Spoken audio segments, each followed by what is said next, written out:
Assalamu alaikum, hello and welcome to a special transmission for ICC T20 World Cup 2026 and the nightmare for Australia is over. एक ऐसा match जो कि किसी के भी हक में नहीं गया, लेकिन उसकी जीत जिम्बाब्वे को मिली क्योंकि वो 1 पॉइंट के साथ सुपर 8 के लिए क्वालिफाई कर गए। हु वुड हैव थॉट कि सुपर 8 में जिम्बाब्वे पहुंचेगा। जिम्बाब्वे ने बड़ी बेहतरीन क्रिकेट खेली जिसकी वजह से उन्होंने ऑस्ट्रेलिया और आयरलैंड को इस वर्ल्ड कप की दौड़ से बाहर कर दिया है। तो ऑब्वियसली अब आपके सामने सारी चीज़ें क्लियर हो गई हैं। कुछ लाइव मनाजिर आपको स्क्रीन पर दिखा रहे हैं कि आज बारिश की वजह से मैच नहीं हो पाया, काफ़ी देर इंतज़ार किया गया, कवर्स सारे डाले गए, फिर उसके बाद भी ड्रिज़ल चलती रही। जब एम्पायर ने मुआयना किया, मैच रेफरीज ने मुआयना किया, तो उसके बाद ये फैसला हुआ कि अब ये मैच कॉल ऑफ कर दिया गया है। तो अब सिर्फ सुपर 8 में 7 टीमों का तो फैसला हो गया, सिर्फ पाकिस्तान का फैसला बाकी है जो कि कल दोपहर में मैच से पता चलेगा और तमाम 8 टीमों का फाइनल हो जाएगा। मेरे साथ मौजूद है मेरा पैनल, बासित अली, कामरान अकमल। बासित भाई, मज़ा नहीं आता जब गेम ना हो, लेकिन हम यही एक्सपेक्ट कर रहे थे कुछ इसी तरह का होना है और ऑस्ट्रेलिया ने वो काम किया है जो काफ़ी अरसे से पाकिस्तान के साथ चलता रहा है कि ये उससे जीते, वो इससे जीते, वो इससे हारे तो फिर हम आगे जाएंगे। ऐसी टीम नहीं है ऑस्ट्रेलिया, बट T20 और स्पेशली T20 वर्ल्ड कप्स में वो उस तरह की परफॉर्मेंस नहीं देती है जिस तरह से वो वनडे और टेस्ट में मशहूर है। बिल्कुल सही कहा आपने, और थोड़ा सा कसूर इनका अपना भी है। देखें, टीम सिलेक्शन सही नहीं करना, मतलब टीम क्या खिलानी है। जिसने परफॉर्म करा 65-66 रन करे, उसको आपने वाइटल मैच में बाहर कर दिया। असल में इन्होंने जो बोलते ना पावर हिटर पे बहुत डिपेंड करा। अगर इनके इंडिया में मैच होते ना तो शायद इन्हें फेवर मिल जाता। श्रीलंका में पावर हिटर का रोल बहुत मुश्किल नज़र आ रहा है जिस तरह की पिचेस है, और आगे भी मुश्किल नज़र आएगा इस पर, एक्सेप्ट कुछ ग्राउंड पे। ऑस्ट्रेलिया के हवाले से कामरान क्या कहेंगे, और वो गलतियां अगर हम उससे रिलेट करें पाकिस्तान से, एक तो लिमिटेड ऑप्शंस और उस ऑप्शन पे भी सही प्लेयर्स को नहीं खिला रहे। बिल्कुल ऐसे ही है। आप देखें कि जो बेस्ट ऑप्शन आप यूज़ कर सकते हैं वो यूज़ नहीं किया। और ऑनेस्टली बताऊं, जब ऑस्ट्रेलिया जैसी बड़ी टीम टूर्नामेंट से बाहर हो जाती ना, दुख होता है कि यार एक कंपटीशन, एक क्वालिटी ऑफ क्रिकेट आपको नज़र नहीं आएगी। लेकिन क्रेडिट गोज़ टू जिम्बाब्वे, मुबारकबाद। सुपर 8 में क्वालिफाई करना बहुत बड़ी अचीवमेंट है जिम्बाब्वे की क्रिकेट के लिए, पूरी टीम के लिए। अब लेट्स सी कि ऑस्ट्रेलिया कुछ सोचेगा T20 को सीरियसली लेके। जैसे आपने शुरू में बताया, टेस्ट और वनडे में तो अनबिलीवेबल इनकी परफॉर्मेंस है, तो T20 की तरफ भी सोचेंगे कि अपना बिग बैश जब भी होगा, क्या कोई T20 वर्ल्ड कप होगा उससे पहले करवाएंगे या 10-15 दिन पहले ख़त्म करेंगे। अब मुझे लग रहा है कि ठीक ठाक लंबा, और गलतियाँ खुद कर रहे हैं। रेंशो को ना खिलाना, श्रीलंका का left arm spinner, leg spinner, और आप लेफ्टी बैट्समैन मिड ऑर्डर बाहर बिठा रहे हो जिसने रन किए, तो फिर खुद गलतियां करेंगे तो फिर मौका तो नहीं ना मिलेगा। सही बात है। शाहिद हाशमी साहब ने भी हमें ज्वाइन कर लिया है कोलंबो से। शाहिद भाई, बारिश ने ये पहला वो मैच है जो पूरी तरह से कॉल ऑफ हो गया। मुझे बताइए कि आप कैसा देख रहे हैं जिम्बाब्वे की परफॉर्मेंस को, और जैसे ऑस्ट्रेलिया बाहर हुआ है। बिल्कुल, उन्होंने दोनों मैच बड़े अच्छे खेले, आयरलैंड को बीट किया, लेकिन ऑस्ट्रेलिया को हराना बहुत कम लोग उनको चांस दे रहे थे कि वो ऑस्ट्रेलिया को हराएंगे। सही बात है। लेकिन उनके पास एक बड़ा अक्लमंद है जिसका नाम सिकंदर रजा है, और पाकिस्तान से तो बहुत मानूस है, हमारी PSL में खेलता है। एक टाइटल पिछले दफ़ा लाहौर कलंदर को उसी ने अपनी ज़बरदस्त बैटिंग से मिनट्स पहले वो एयरपोर्ट से पहुंचे और उन्होंने जितवाया। तो बहुत इंटेलिजेंट क्रिकेटर है। उसने जिस तरह ऑस्ट्रेलिया का शिकार किया, सिर्फ 162 रन पर ऑस्ट्रेलिया को फंसाया, और ऑस्ट्रेलिया जिस तरह अभी कहानी कह रहे थे कि पावर हिटर्स पे बहुत ज़्यादा डिपेंड कर रहे थे। कैमरून ग्रीन से पता नहीं क्या एफिलिएशन है मैकडोनल्ड को, उनके जो कोच है, कि वो हमेशा उनको खिलाते हैं। एशेज़ में भी खिलाया लेकिन उन्होंने कुछ परफॉर्म नहीं किया, और इसी तरह यहाँ पर वो फ्लॉप हो गए। उनको दो जो मेन बॉलर थे, एक तो बॉलिंग वीक हो गई थी पैट कमिंस, हैजलवुड के ना होने से, ऊपर से उनके जो 2 बॉलर थे उनको दोनों मैचों में, पहले मैच में दोनों ने 4-4 आउट किया आयरलैंड के खिलाफ, जैम्पा और नेथन एलिस से, लेकिन अगले दोनों मैचों में कोई भी विकेट नहीं मिली। श्रीलंका के मैच में तो पिटाई हुई काफ़ी एडम जैम्पा की। तो ओवरऑल ऑस्ट्रेलिया को अपना देखना पड़ेगा। वो T20 को और T20 वर्ल्ड कप को इतनी अहमियत नहीं देते। अब अगला T20 वर्ल्ड कप उन्हीं के मुल्क में, न्यूजीलैंड के साथ वो को होस्ट है, तो फिर उन्हें अपनी टीम बेहतर बनानी पड़ेगी। बिल्कुल, उन्हें अपनी टीम बेहतर बनानी पड़ेगी। साथ साथ अब हम आ जाते हैं पाकिस्तान को अपनी टीम के लिए क्या करना है। बासित भाई, क्या करना है? आसानी से मैच जीत जाए या बारिश की दुआ करें? अब फिर वही बात, नमीबिया के खिलाफ तो हम फिर आसानी बारिश से की- जीते ना। तो हमें करना क्या है उस क्या शिकस्त करना से है? यहाँ पे आके? हमारी बातों पे तो कौन सुनता है? हाँ सही बात है। हम तो टॉस के बाद बोल देते हैं गलत फैसला है, तो लोग बोलते हैं कि ये क्या अभी तो शुरू भी नहीं हुआ मैच और ऐसा ऐसा था, तो देख लो क्या हुआ। तो बहुत सारी चीज़ें अभी क्या बोले हैं यार, इनके जो प्रोफेसर है ना माइक हैसन साहब के दिमाग में जो बात बैठेगी वही करेगी। कल ये ना हो कि अब्रार को या किसी और को बिठा, उस्मान तारिक को ना बिठा दे। ये तो इस टाइप का बंदा है यार। भाई ठीक है, तो कल बस पाकिस्तान एक वाहिद टीम रह गई है, सुपर 8 में पहुंचने का मिशन है, तब्दीलियां एक्सपेक्ट की जा रही हैं। कल ये नमीबिया मैच डू और डाई की पोजीशन इख्तियार कर गया है। तफसीलात इस रिपोर्ट में देखते हैं। पाकिस्तान ने अब तक 3 मैच खेले, 2 में कामयाबी हासिल की है। पाकिस्तान की परफॉर्मेंस अब तक कैसी है वो आपको दिखाते हैं। टॉप 5 बैटर्स और बॉलर्स पर नज़र डालेंगे और टॉप 5 बैटर्स से शुरू करते हैं। तो साहबजादा फरहान ने 3 मैचेस में बनाए हैं 120 रन, 73 हाईएस्ट है और स्ट्राइक रेट इज़ 157। दूसरे नंबर पर बाबर आजम ने 3 मैचेस में बनाए हैं 66 रन, हाईएस्ट 46 है और 115 का स्ट्राइक रेट है। शादाब ने 3 मैचेस में बनाए हैं 52 रन्स, 30 हाईएस्ट है, 133 का स्ट्राइक रेट है। साइम इनके बाद है 3 मैचेस में 49, 24 हाईएस्ट और 153 का स्ट्राइक रेट। उस्मान ने इस लास्ट मैच में बड़ी ज़बरदस्त परफॉर्मेंस दिखाई थी, 44 की है और यही इनके हाईएस्ट भी है, यही इनका टोटल भी है, 118 का स्ट्राइक रेट है। तो ये है हमारी बैटिंग परफॉर्मेंस। कामरान, बैटिंग के आप टॉप 5 देखते हैं तो आपको अजीब नहीं लग रहा? मुझे पूरी टीम ही बड़ी अजीब बड़ी अजीब लग रही है। इन टॉप 5 को क्या करना है? मुझे तो यही लग रहा है कि जो टॉप 5 में नंबर 1 ना वही ना कल खेले। एक नया सरप्राइज आए, फ़खर ज़मान, नेवर नो, कहने सुनने में आ रहा है कि वो खेल सकता है और लेट्स सी कि ये ऐसा होगा तो एक और ज़्यादती हो जाएगी। जैसे सलमान मिर्ज़ा को पहला मैच खिलाने के जगह नहीं साहिबजादा की बात कर रहे हैं, साहिबजादा की जगह फ़खर खेल सकता है, कहा जा रहा है। कोई इंजरी तो मैं गलत भी हो सकता हूँ शायद। ये तो अभी टीम ये मैनेजमेंट शाहिद भाई से भी पूछते हैं कि वहाँ क्या खबरें चल रही हैं। वहाँ क्या खबरें चल रही, बाकी स्ट्राइक रेट देख लें, परफॉर्मेंस देख लें, अप टू द मार्क नहीं है। जिम्बाब्वे जैसी, इटली जैसी, कनाडा जैसी टीम के बैटर्स ने बड़े बड़े स्कोर कर दिए, तो हमारी टीम से वो नज़र नहीं आए, जान मारते हुए नज़र नहीं आए। लेट्स सी कि कल का जो मैच है उसको उस तरीके के साथ खेले जो हमने सुपर 8 में खेलना है, जिन टीमों के साथ खेलना, उस प्लेइंग साइड के साथ खेले, एक दूसरे को ओब्लाइज करने का ना सोचे। बासित भाई, आप इस बैटिंग को देखते हैं तो आपके जहन में क्या ख्याल आता है? क्या मिसिंग है? क्या इस टॉप 5 में किसको होना चाहिए और क्या चीज़ बेहतर होनी चाहिए? टॉप 5 में आप देखें हमारे टॉप 3 वाले बैटर्स हैं, आगा इसमें नहीं है। सलमान अली आगा जो सबसे अच्छी फॉर्म में था और 3 मैचों में उसने कुछ नहीं किया। बाकी अगर ये 5 नाम आप मुझे दे रहे हैं तो सिर्फ साहबजादा फरहान के अलावा सारे सबके नाम छुपा देने चाहिए। देख के अफसोस हो रहा है, देखने नहीं चाहिए ना, छुपा देना चाहिए। सही बात है। अब टॉप 5 बॉलर्स पर भी नज़र डाल देते हैं।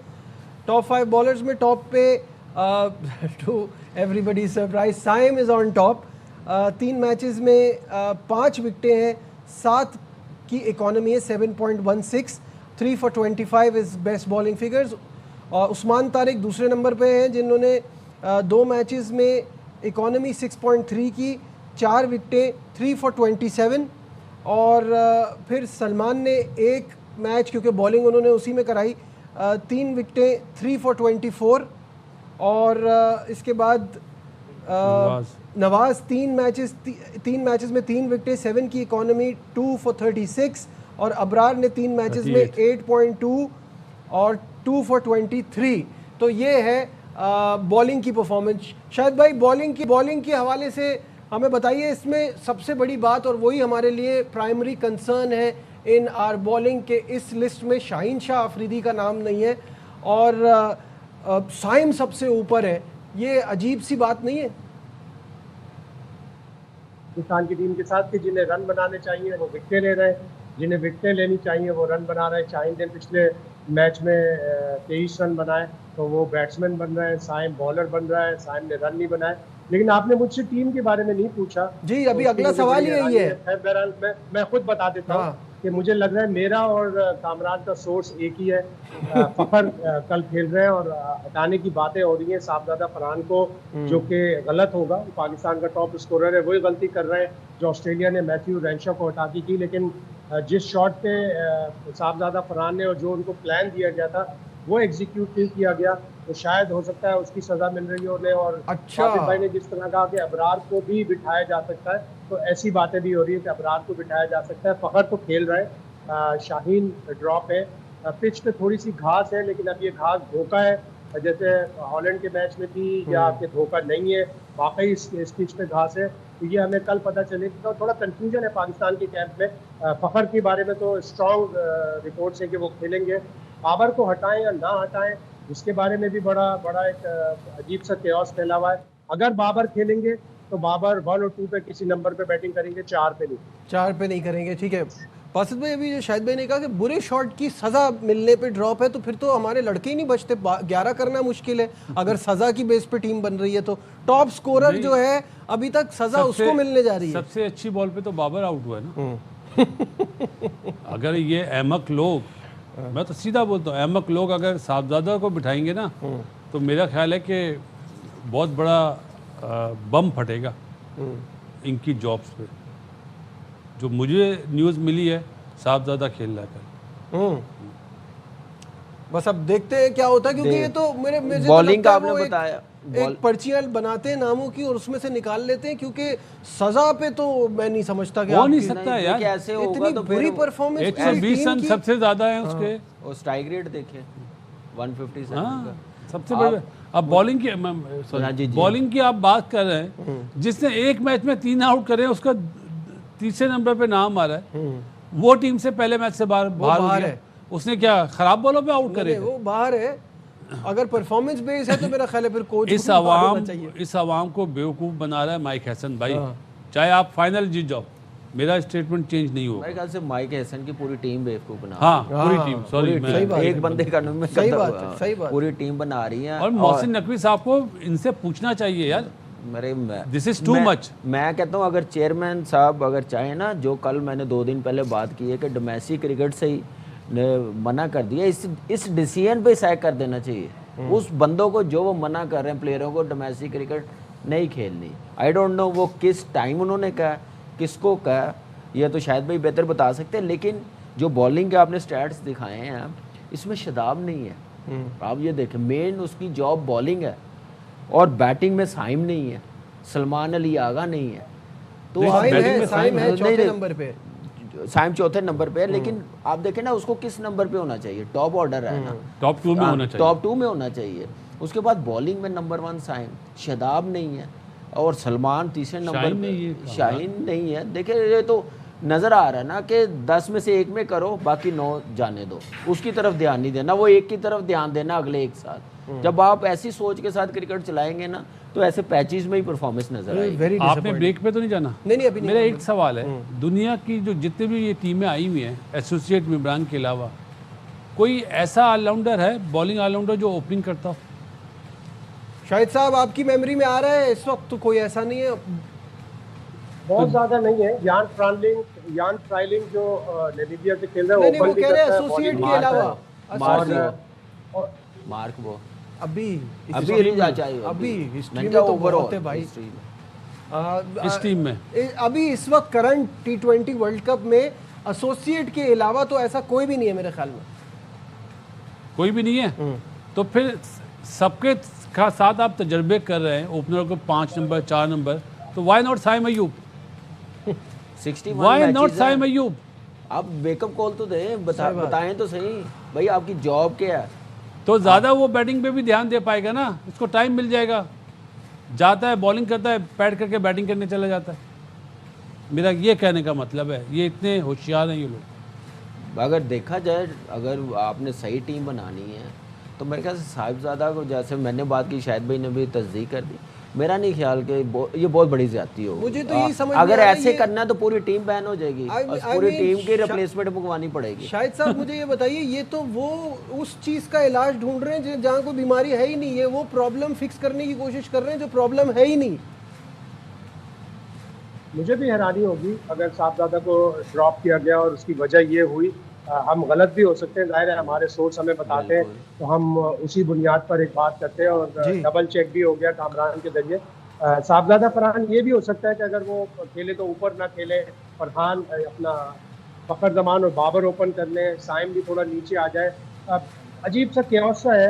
अगर इस तरह की नई नई चीज़ें करेंगे, कल का मैच जीतना ज़रूरी है। तो आपने जब पहले इतनी तब्दीलियाँ नहीं की तो आप उसी स्ट्रेटजी के साथ जाओ। नमीबिया इतनी कोई स्ट्रॉन्ग टीम नहीं है, अपने तीनों मैच हारी भी है, तो आपको सुकून से बगैर केओस के, बगैर प्रेशर के मैच खेलना है और जीतना है, ताकि आप सुपर 8 पे तो किसी तरह पहुंचे।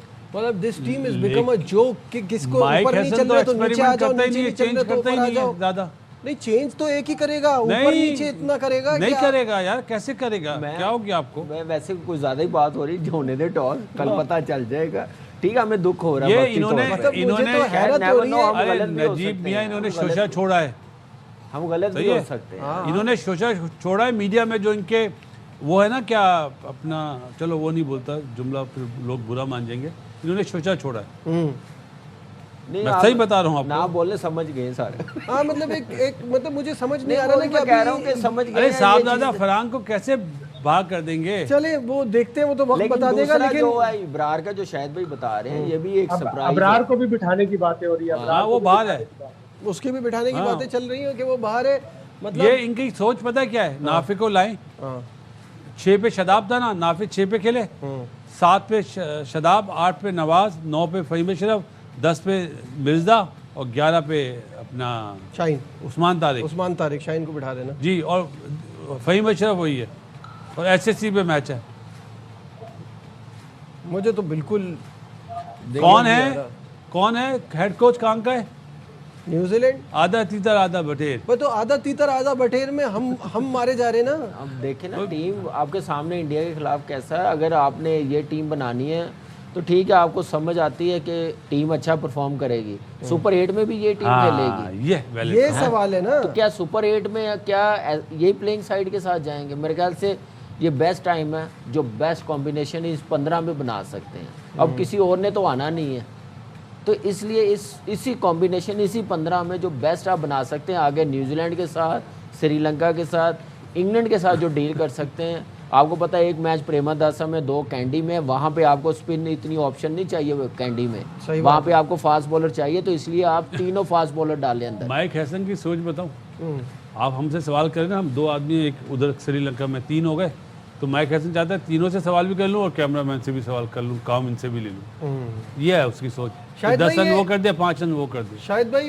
एक चीज मुझे बताइए कि ऐसा लग रहा है कि हम सिर्फ अब नमीबिया के मैच का सोच रहे हैं। आगे का क्या प्लान है हमारा? जब हम बड़ी टीमों से सुपर 8 में मिलेंगे तो इस तरह के फैसले करके तो आगे नहीं बढ़ सकते। देखिए, जब सुपर 8 का मरहला आएगा फिर सुपर 8 की बात करेंगे।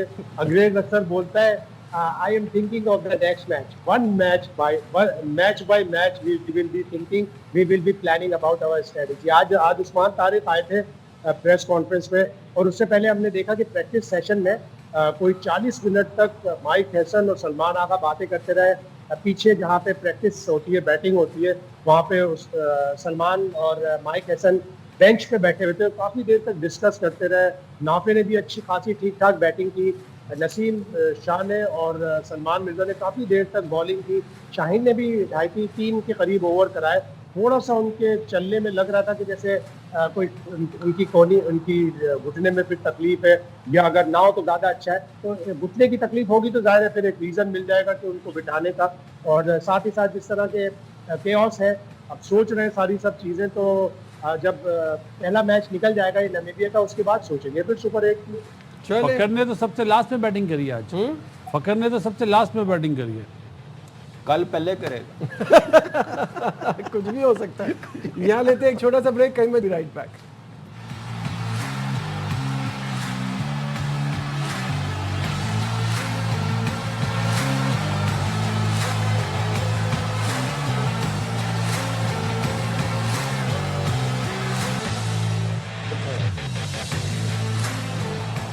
Glad to have you back once again to our special transmission।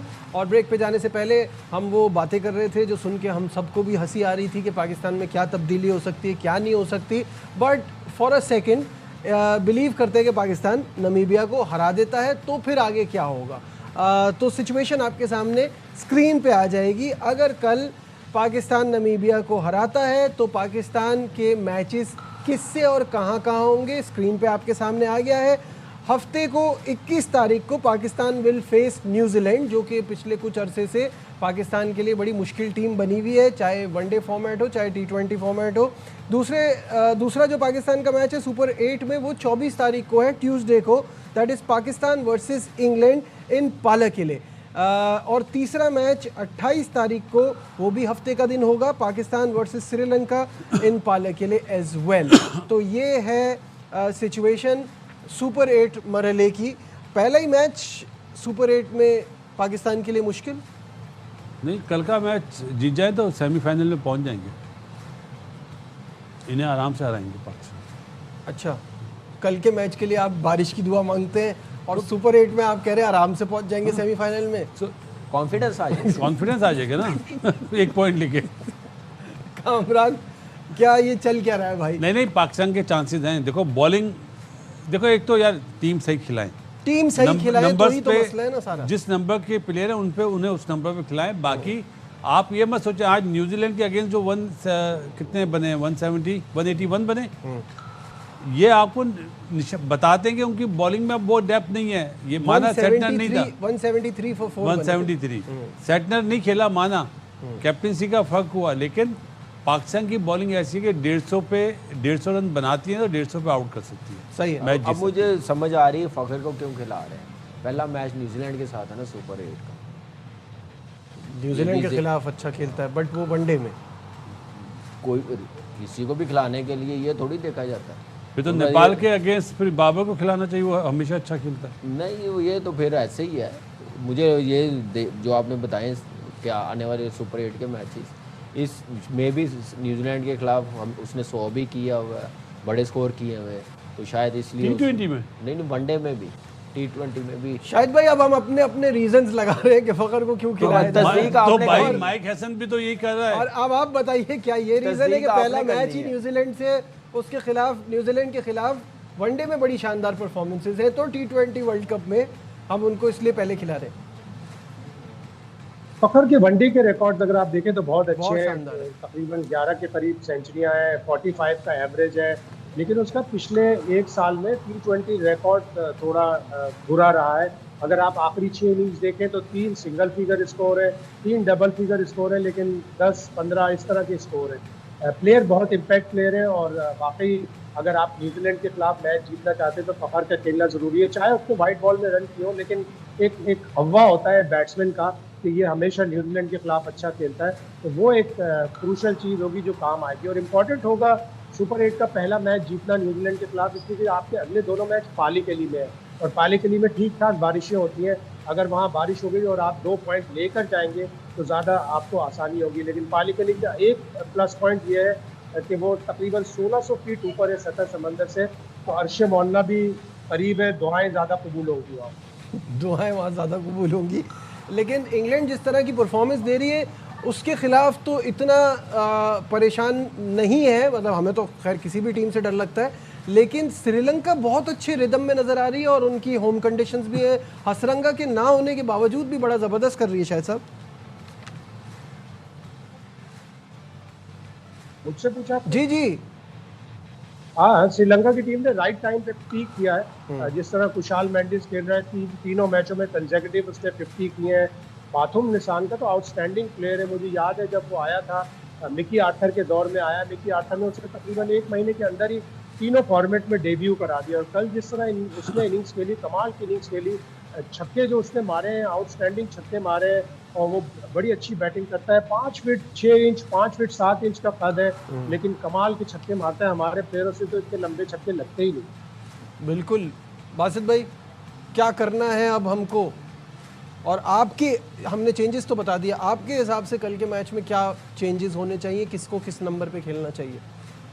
Babar को 3 खेलना चाहिए, सलमान अली आगा को 4 खेलना चाहिए। ठीक है, और go with Sahibzada and Saim number 5 पे, तो आप वो नहीं हटेगा, जाहिर है वो रन कर गया उस्मान। 6 पे मुझे लगता है नाफे आ जाएगा। 6 पे नाफे, ठीक है। तो आप किसको टीम से निकाल रहे हैं?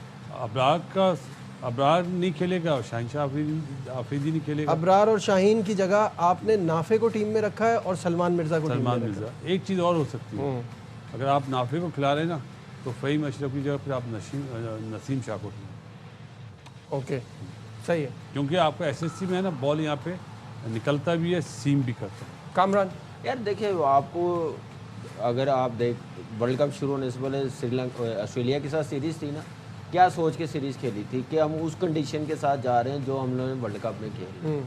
तो आपके पास ये भी एक क्या ना मैच है कल वाला जो सुपर 8 को डिपेंड करेगा कि वहाँ पे क्या खेलना, प्लेइंग साइड क्या होनी चाहिए, किस इंटेंट के साथ खेलना है, क्योंकि न्यूजीलैंड की टीम हल्की तो है नहीं है, वो टॉप की टीम है।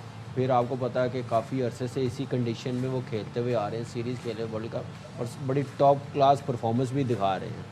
तो उस हिसाब से इंग्लैंड जो टीम मुझे अपने ग्रुप में थोड़ी सी वीक लगी है, बॉलिंग वाइज भी बैटिंग वाइज भी, उनसे हम लोग टफ जीत सकते हैं, लेकिन उनमें उससे पहले न्यूजीलैंड से पहला मैच जीतना बड़ा ज़रूरी होगा। तो वो आप बेस्ट प्लेइंग साइड बनाएंगे तो आपके लिए बेहतर होगा। मैं हूँ, नाफे 6 पे आएगा, 7 पे नसीम शाह, 8 पे शाहीन, 9 पे आपके पास आएगा क्या नाम है इब्रार आएगा, और क्या नाम है सलमान मिर्ज़ा और उस्मान तारिक। मैं कोई ऑलराउंडर के साथ नहीं जाऊंगा क्योंकि इतनी लंबी बैटिंग लाइन अब बॉलिंग आधा तीतर आधा बटेर मैं अफोर्ड नहीं कर सकता, क्योंकि आगे टॉप टीमों के साथ है।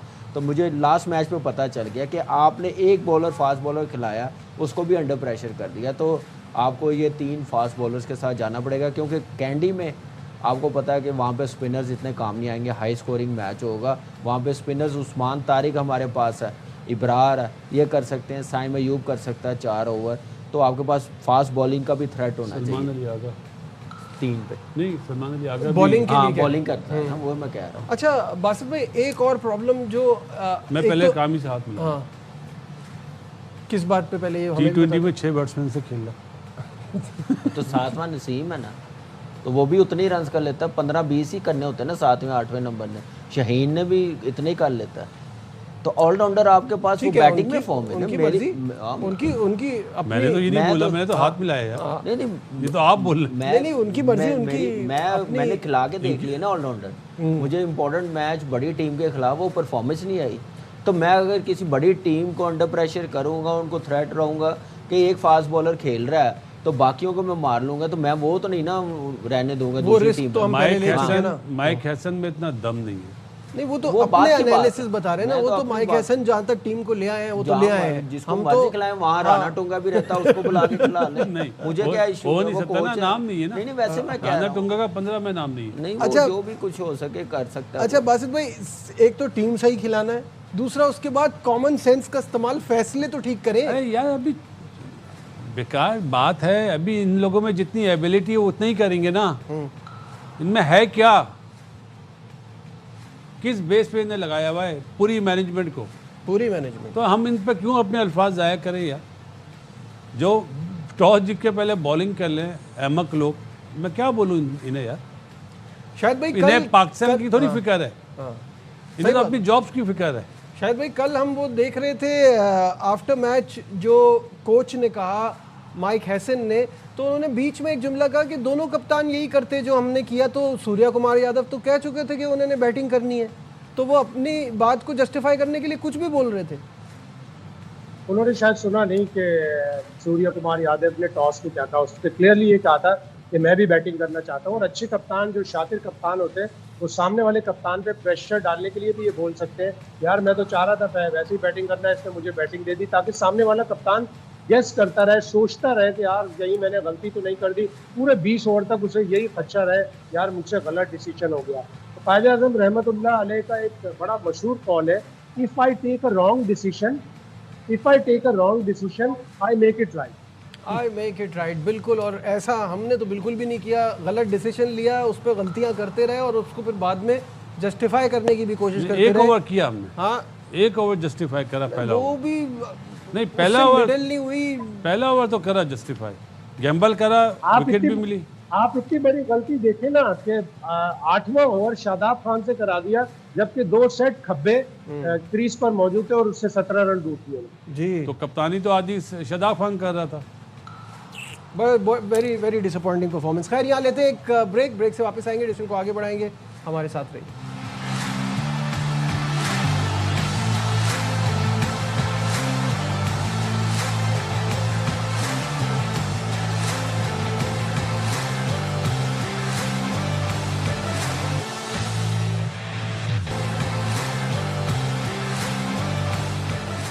Glad to be back once again to a special transmission। और ब्रेक पे जाने से पहले हम पाकिस्तान टीम के हवाले से बात कर रहे थे कि क्या टीम खिलानी चाहिए, ये सोच के कि नामीबिया के खिलाफ मैच है और आगे की आपकी क्या प्लानिंग होनी चाहिए, उस पर हम दोबारा आएंगे। लेकिन पहले आपको बताएं कि वर्ल्ड कप के बाद पाकिस्तान और बांग्लादेश के दरमियान वनडे सीरीज़ होगी। सीरीज़ ढाका में 12, 14 और 16 मार्च को खेली जाएगी। PSL के बाद टेस्ट सीरीज़ मई में होगी। शाहिद भाई, इस बारे में भी अपडेट कीजिएगा, ये बांग्लादेश के खिलाफ हमारी वनडे सीरीज़। बिल्कुल, अब आप T20 में जो भी कुछ रिजल्ट आए इसके बाद आप वनडे पे जाएंगे, इसलिए कि अगला वर्ल्ड कप फिर वनडे का है। तो ये 3 वनडे आप इस T20 वर्ल्ड कप के फ़ौरन बाद खेलेंगे। उसके बाद पाकिस्तान PSL में मसरूफ़ हो जाएंगे प्लेयर, और फिर 2 टेस्ट मैच जो वर्ल्ड टेस्ट चैम्पियनशिप का हिस्सा है वो हम मई में जाके खेलेंगे। तो पाकिस्तान की टीम फिर इस वर्ल्ड कप के बाद अपने फुल फॉर्म में आ जाएगी। वेस्ट इंडीज़ हमें जाना है टेस्ट मैच खेलने के लिए, इंग्लैंड हमें जाना है टेस्ट मैच खेलने के लिए, फिर हमारी नज़रें अब वर्ल्ड टेस्ट चैम्पियनशिप की तरफ चली जाएंगी। अच्छा, अब उसके बाद हम वर्ल्ड टेस्ट चैम्पियनशिप में फैंस को डिसअपॉइंट करेंगे, क्योंकि ये वाला काम तो कुछ लग नहीं रहा है इस वक्त जैसी हमारी हालत है। नहीं, अभी ऐसी बात नहीं नजीब। देखो, आज न्यूजीलैंड ने एक मुझे चीज़ सिखाई कि बड़े नाम की टीम है, बड़ी टीम है, चैम्पियंस ट्रॉफी का फाइनल भी खेली, लेकिन एक लड़का भी ना अगर टिक जाए, अच्छा खेले, तो वो अंडर प्रेशर कर सकता है। अब इसी तरह बॉलर का है, हमारा बॉलर अगर कॉम्बिनेशन बनता है तो श्रीलंका में हमारे बॉलर्स को आउट करने चाहिए, स्पेशली 24-24 रन देके, 40 रन देके नहीं ना, जाहिर है 40 रन अगर हमारे स्पिनर या हमारे बॉलर्स दे रहे हैं तो इसका मतलब हमारे बॉलिंग का क्वालिटी। कामरान, अभी कहा ना एक लड़का भी मैच लेके जा सकता है। ऑब्वियसली आपको T20 में तो 1-2 अच्छी परफॉर्मेंसेज, एक बड़े 70 रन और वो गेम में ले आते हैं और गेम जिता भी देते हैं। लेकिन इस वक्त इस टीम की फॉर्म देख के, जो कि कुछ दिन पहले तक बहुत अच्छी थी, राइट नाउ ऐसा लग रहा है कि पैनिक सेट इन हुआ है। क्योंकि ठीक है, आपका मेंटल ब्लॉक लगता है इंडिया के खिलाफ, ये आप नेदरलैंड के खिलाफ भी परेशान रहे, वो मैच भी आप हारे हुए थे अगर वो कैच हो जाता तो। जी, सारा कुछ आप देखें कि इंडिया ने एक्सपोज कर दिया हमें। जो एक कॉन्फिडेंस लेके हम लोग गए हुए थे ना, वो सारा वो बैड क्रिकेट की वजह से एक्सपोज हो गया, बैड प्लेइंग साइड बनाने की वजह से, बैड डिसीजन लेने की वजह से। आप देखें वो सारी चीज़ें, गेम प्लान कोई नज़र नहीं आया। तो जो बड़ी टीमें होती ना, बड़ा होमवर्क करके आती हैं। इंडिया ठीक है, उन्होंने पहले बैटिंग करनी थी, उन्होंने देखा हमारा पहला नीदरलैंड वाला मैच कि ये चेज़ करते हुए कितने घबरा रहे हैं। फिर उन्होंने अपना भी देखा होगा कि हमने पहले बैटिंग करते हुए अच्छे रन, लेकिन उन्होंने कमबैक किया दूसरे मैच में, बड़े रन्स किए, अपने आप को यूज टू किया। तो ये टीमें करती हैं। तो T20 की खूबसूरती यही है यार कि आप राइट टाइम पे राइट डिसीजन लें, प्लेइंग साइड कंडीशन के मुताबिक बनाए, ओपोनेंट के मुताबिक बनाए, उनमें क्या वीकनेस है, प्लस पॉइंट क्या है, उसके बाद आप अच्छा खेलें, अच्छी गेम अवेयरनेस नज़र आए तो आप जीतते हैं। चाहे आप 130 करें, चाहे आप 175 करें। 175 भी गेम से बाहर करने वाला नहीं था। आप अपनी शॉट सिलेक्शन देखें, सिर्फ एक को हम लोग कह रहे हैं एक लेके जितवाए। जब तक 6 बैट्समैन आपके स्पेशलिस्ट होंगे, उन पर रिस्पॉन्सिबिलिटी होगी। जब आप 10वें नंबर तक बैटिंग रखेंगे तो कोई ना कोई बैट्समैन ये सोचेगा यार मैं गया तो बाबर आ जाएगा, बाबर गया तो शादाब आ जाएगा, उस्मान आ जाएगा। ये चीज़ें जब आएंगी तो फिर टीम कभी परफॉर्म नहीं कर सकेगी। टीम में वही कामयाब होती है जिनके पास स्पेशलिस्ट बैट्समैन है। तो ये T20 आजकल की ये, या आपके पास हार्दिक पांड्या जैसा ऑलराउंडर हो तो फिर आप वैसी फॉर्म हो के पूरे 4 ओवर भी करें और आपको मैच जितवा के भी दे। तो ऐसे तो नहीं हमारे पास ऑलराउंडर। आपके सामने बड़ी टीम आई है तो कैसे एक्सपोज हो गए हम। सही बात है नजीब, आपको ना वेकअप कॉल मिली थी नेदरलैंड से, आपने उस वेकअप कॉल का पता क्या करा? जिसने सबसे अच्छे बॉल करे उसको बाहर कर दिया। सही बात है। क्यों? बड़ा नाम नहीं था, सीधी बात है, बड़ा नाम नहीं था, छोटा बच्चा है। अभी छोटा बच्चा ज़्यादा जान मारेगा बनिस्बत सीनियर के यार। वो तो बासित भाई, मैं एक बात ऐड कर दूं, मोहम्मद आमिर गया ना, सरप्राइज पैकेज था, जूनियर था ना सबसे ज़्यादा। टीम में सुहेल तनवीर भी था, राव इफ्तिखार भी था, यासर भी था, लेकिन कप्तान ने देखा कि नहीं, चीफ सेलेक्टर ने देखा, डाला टीम में, पूरा चांस दिया हमें। यूनुस भाई तो उसने फिर हमें वो मैच वर्ल्ड कप भी जीते, परफॉर्मेंस भी करे, स्किल भी बहुत आला थी ना, ऐसा तो नहीं है। अच्छा है, सलमान की स्किल इतनी बुरी नहीं है, जो उसकी फ्लोर वन है ना। बात कहने का मतलब ये है कि उस वक्त ना सिर्फ पाकिस्तान को देखते थे कि टीम का कॉम्बिनेशन देखते थे, नाम को नहीं देखते थे। तो यहाँ पे इस टाइम ना जो चलता हुआ आ रहा है ना उसको देखा जाता है पाकिस्तान, और टीम को बाद में देखा जाता है। हाँ, ये बिल्कुल सही बात है। ये वो बात है जो आवाम को सुननी चाहिए, समझनी चाहिए, लेकिन माइक हैसन नहीं समझ रहा। शाहिद भाई से पूछते हैं। शाहिद भाई, मुझे ये बताएं, इतना आपने मैचेस पाकिस्तान के कवर किए हैं, इतना दुनिया में हर जगह जाके आपने इवेंट्स में भी ये सब कुछ देखा है, इनके फैसले आपको कभी समझ में आते हैं? कभी क्या डिसीशंस होते हैं, कभी क्या डिसीशंस होते हैं, और फिर उसके बाद ये अपनी गलतियों से सीखते भी नहीं हैं? न सिर्फ अपनी गलतियों से नहीं सीखते बल्कि आए बाएं शाएं मारते। सवाल पूछो चना, जवाब देते हैं गंदुम। सवाल पूछो पूरब, जवाब देते हैं पश्चिम।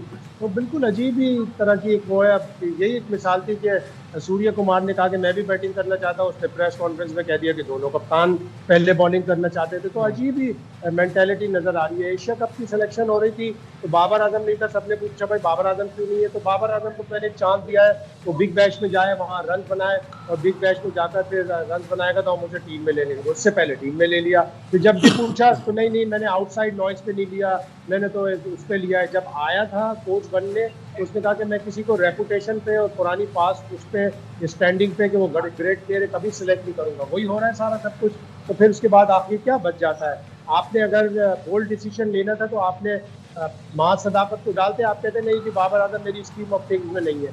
आज आपने 2-3 यंगस्टर को डाला होता। नाफे को जब डाला है तो नाफे को खिलाए ना, किस लिए लेके आए? सलमान मिर्जा के साथ आपने इतनी बड़ी ज्यादती की, उसने इतनी अच्छी बॉलिंग की, और वो इंडिया के मैच में आपके लिए अननोन एक वो क्वांटिटी था जिसको इंडिया ने पहले कभी नहीं खेला। बिल्कुल सही बात है। कहाँ गया मैचअप? कोई मैचअप नहीं है। बड़ी बातें करते थे ना कि मैचअप है तो हम इसको ओवर नहीं, अपना नवाज को एक ओवर दिया है ट्राई नेशन में मैचअप की वजह से।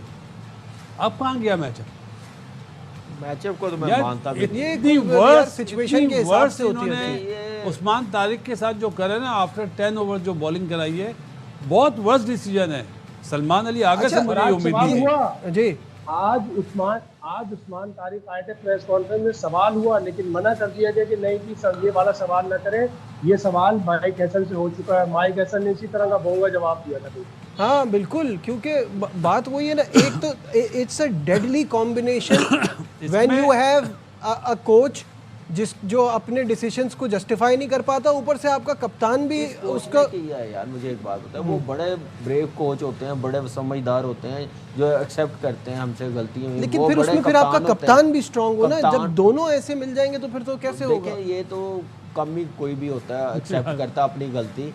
मसला ये है, देखने वाले को पता है, सबको पता है कि वहाँ पे टॉस जीत के क्या करना। टॉस जीतते भी ना तो यही हाल होना था, लेकिन एक प्रेशर तो आता ना, थोड़ा बराबरी का मुकाबला तो होता, हार जाते हैं लेकिन बराबरी प्रेशर तो आते ना। उनके ज़हन में ये होता है यार एशिया कप के फाइनल में हमसे 140 करना है, 147 करना, मुसीबत बनी हुई थी। शायद इतने हो गए तो फिर हम लोगों को स्ट्रगल करनी पड़ेगी। अंडर 19 का मैच था इंडिया से पाकिस्तान का गुजरांवाला में। हारून रशीद साहब चीफ सिलेक्टर भी थे और कोच भी थे। वकार यूनुस से मैं बॉलिंग करा रहा था, मैं कप्तान था, जडेजा खेला था। तो 3 ओवर हुए तो पर्ची आई कि इसको चेंज कर दो। मैंने विकी को बोला 1 ओवर और कर दो। फिर पर्ची आई कि चेंज कर दो, मैंने चेंज नहीं किया। 5 ओवर में उसने आउट कर दिया जडेजा को। तो मैंने ऐसे करा कि यार देखो मेरा फैसला वो हुआ। सज़ा मुझे दी गई बाद में ना, मेरी छुट्टी कर दी, मतलब चलो कोई बात नहीं। लेकिन यहाँ पे तो सलमान अली आगा का फॉल्ट है। सही बात है कि आप किस बात के कप्तान हो कि आप देख नहीं रहे ईशान किशन मार रहा है तो फौरन लाओ अपने मेन हथियार को। वही शाहिद भाई ने बताया कि ईशान किशन पूरे अपने 70-72 ऑर्डर रन करके चला गया, कसूर नहीं है, सामने ही नहीं किया उस्मान तारिक। माइक हैसन ने प्लान दिया। प्लान आपको अगर नहीं चल रहा, आपका प्लान जब शाहीन पहले ओवर में पिट चुका है, आपने उसको चेंज कर दिया, ठीक है। उस्मान तारिक नहीं आया। जल्दी से कप्तान वही डिसीजन लेते हैं जो डिजर्व करते हैं। ये T20 में डिजर्व करता था, स्ट्रॉन्ग कप्तान होता है तो डेफिनेटली वो ये चीज करता है। ठीक है, इस पर हम मजीद कल अपने प्रोग्राम बात करेंगे 2 बजे। आज की हमारी इस ट्रांसमिशन में बस इतना ही। दीजिए अपने मेज़बान नजीबुल हसनैन को इजाज़त। अपना बहुत ख्याल रखिए। अल्लाह हाफ़िज़।